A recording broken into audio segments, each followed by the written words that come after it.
What up, boxing world? It's your boy, Boxing LJ, aka Left Hook Les, and I got my main man in the building. Y'all remember him from the Boxing Year in Review Part 1 and Part 2. I had to bring him back. Welcome, Pops. Hey, what's going on, man? Glad to be back. Thank you for the invite. Man, you are always welcome, man. Don't even do that. So, today we are back with another edition of the 3-Punch Combo.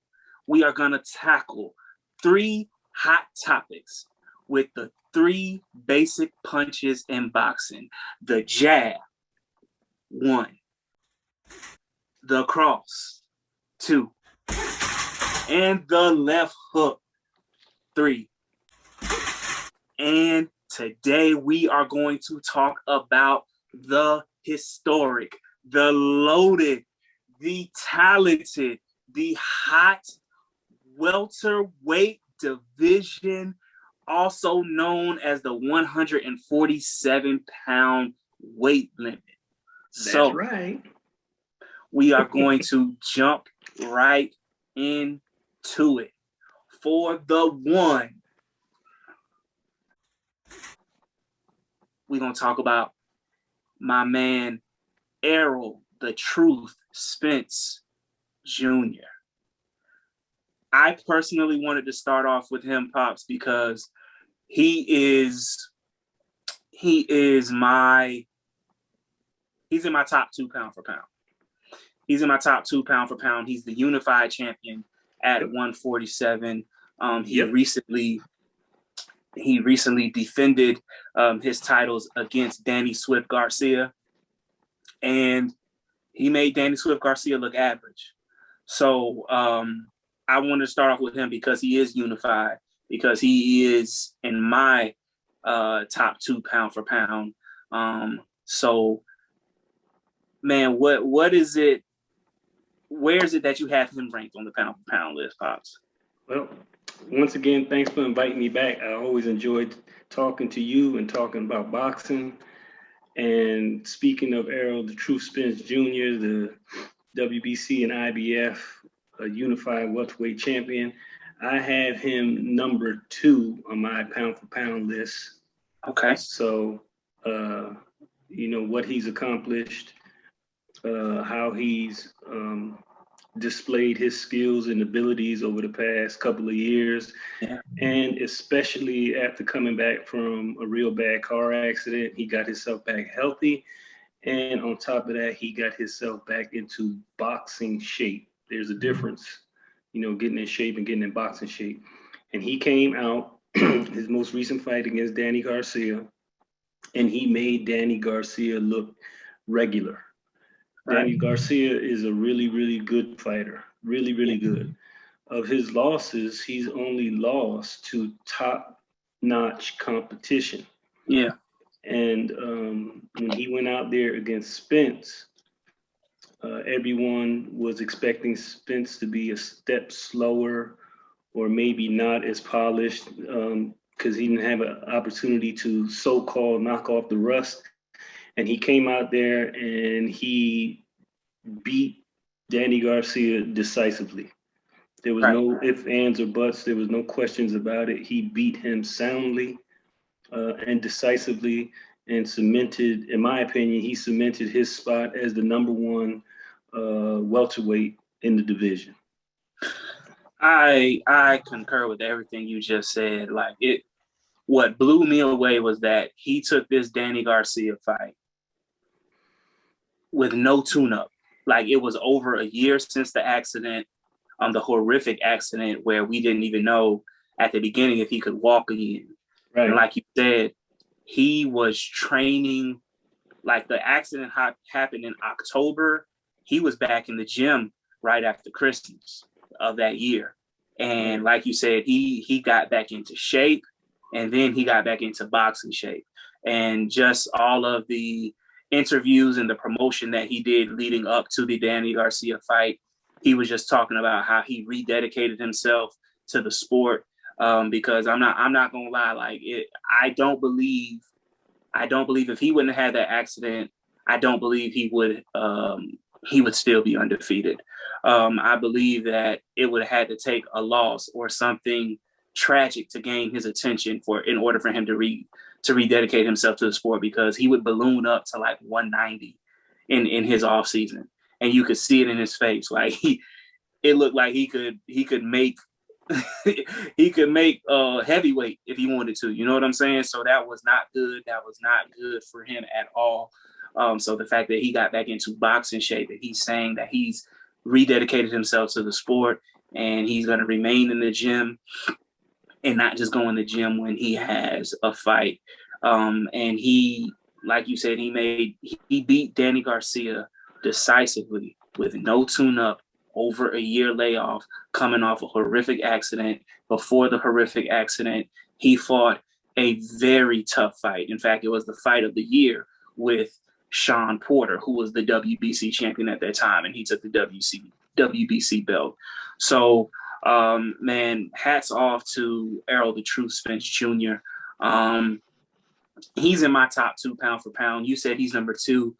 The reason why I say top 2, because for me it fluctuates between him and Bud Crawford, because Bud Crawford has an amazing resume at 140, and at 147, his first fight he did win a belt. It's just his mindset on certain things, like just the way he talks about, like, you know, there is no other side of the street, as if he hasn't been aware of the Cold War between PBC and Top Rank for years. Like, come on, man, what you mean there's no other side of the street? So yeah, and when he talks about he seems to be delusional when folks bring up that he hasn't fought the best competition at 147. Yes, he's fought everybody that they put in front of him, but we all know that Top Rank is limited at 147. That's why I have Spence ranked ahead of Bud at 147, and I have Spence ranked ahead of him pound for pound. Yeah. For exactly what you just mentioned. You know, Bud Crawford's resume at 147 is not as good as Spence's at 147. So just Spence's resume at 147 over his last, 5 fights or so, and you look at Crawford's last 5 fights or all his fights at 147, they're more impressive wins, more decisive. Now, Crawford says he can only fight who they put in front of him. True, you can only fight who they put in front of you. However, as a fighter, I think you have some influence with your promotion company and your manager as to who you want to fight. Yeah. I understand the economics of it. However, I think prior to the pandemic, there was enough money going around that they could have fought. It's not like Top Rank and PBC haven't worked something out before. They could have done something for this fight. This is a mega fight. This is the fight that every boxing fan wants to see, and that's Crawford and Spence. But Bud Crawford, like you were saying, his opponents at welterweight don't compare to Errol Spence. However, Terrence Bud Crawford is a bad boy, because yes, he is.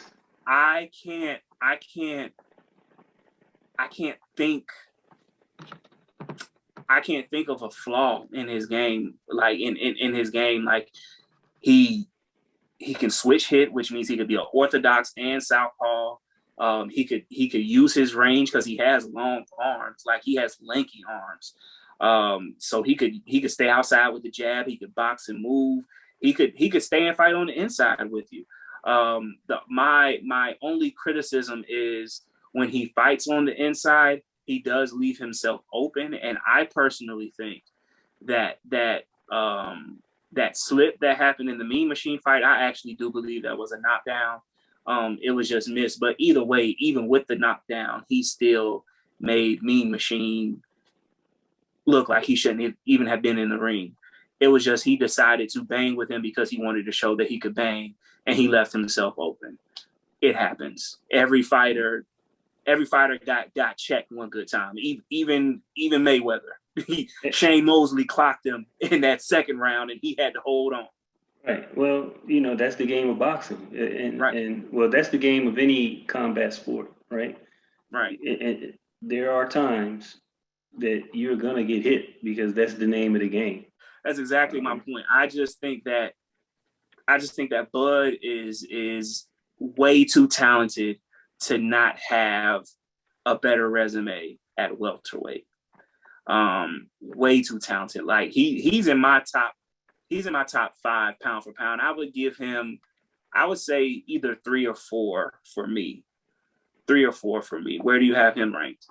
You talking about Bud Crawford? Yes, sir.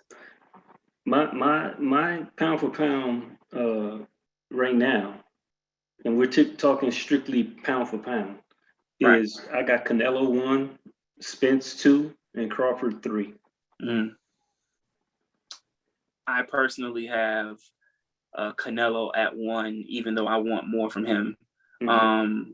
I have Spence at 2, and I fluctuate with 3 and 4 because I really think that Jermell Charlo should be up there. So I fluctuate between Jermell Charlo and Bud Crawford at 3 and 4. But yeah, he's definitely up there. Okay.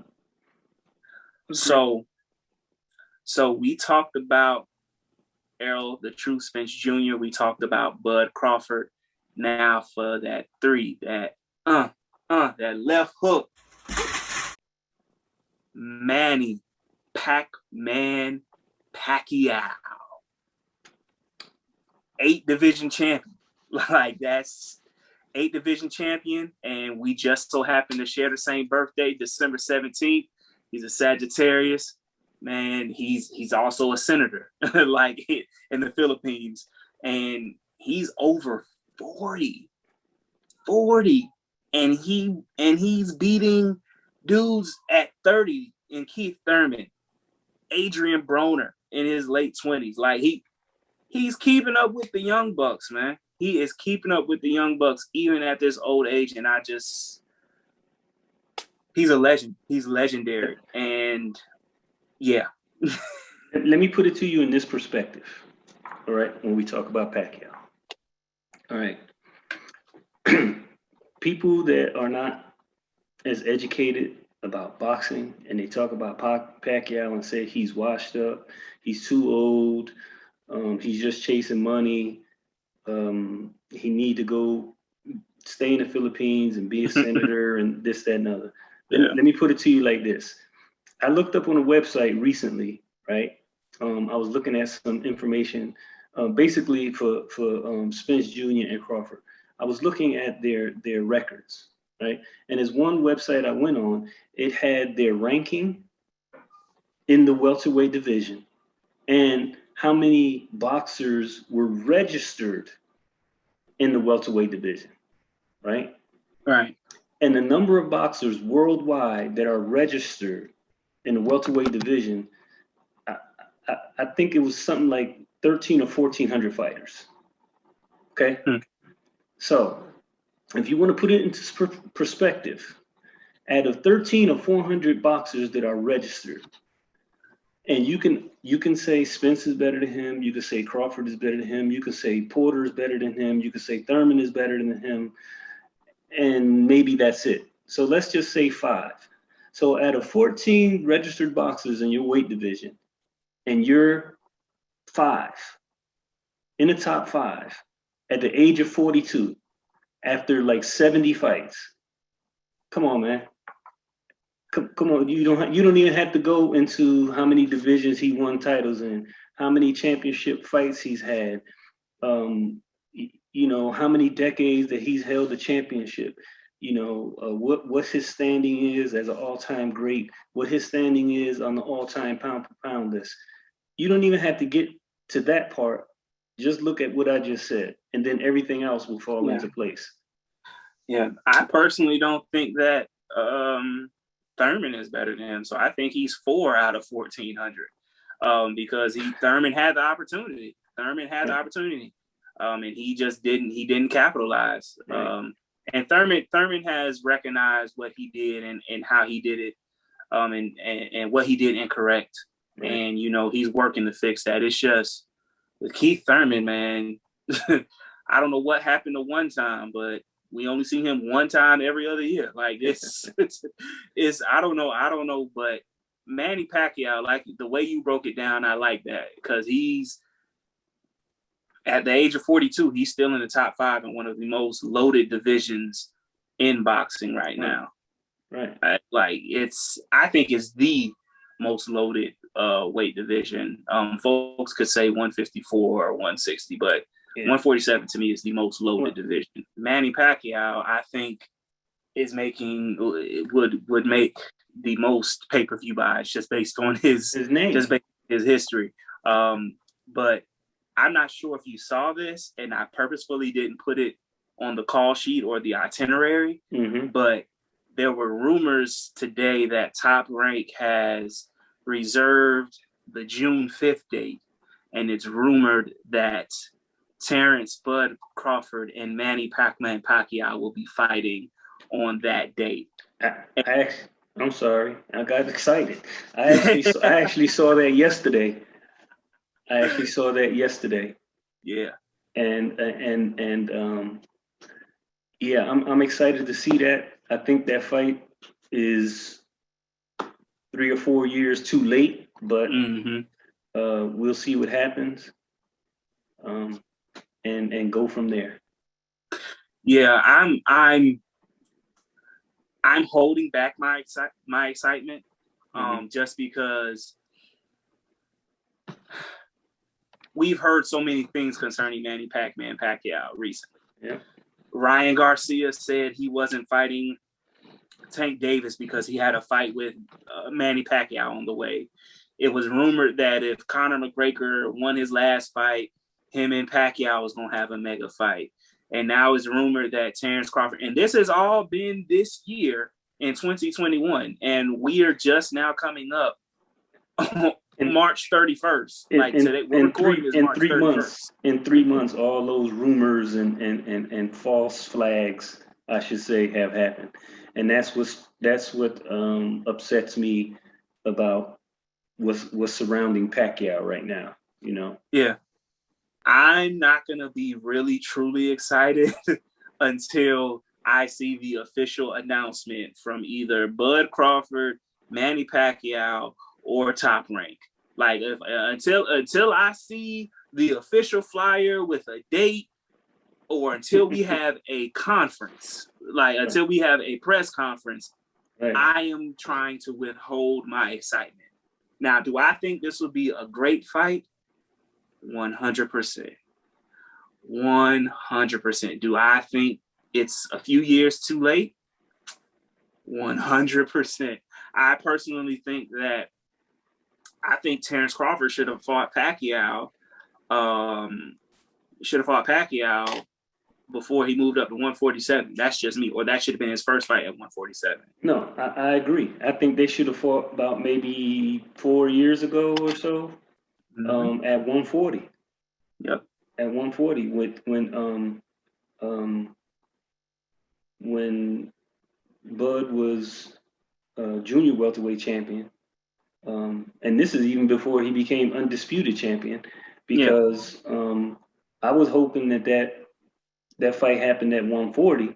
And then in my mind, I was thinking, well, the winner could eventually be the undisputed champ at 140. There hasn't been an undisputed champ at 140 before Crawford did it. So, right. And Pacquiao's never did it. So that I was kind of hoping for that. But, Crawford stayed at 140 and Pacquiao decided to go 147. And there you have it. Then Pacquiao left Top Rank with the PBC, and then that caused a little bit more divide. So here we are. Pacquiao and Mayweather happened 5 years later than it should have. So it either way, even though it's 3 years too late, it's still gonna be a tremendous fight. And so my hypothetical question to you is, say this is a done deal.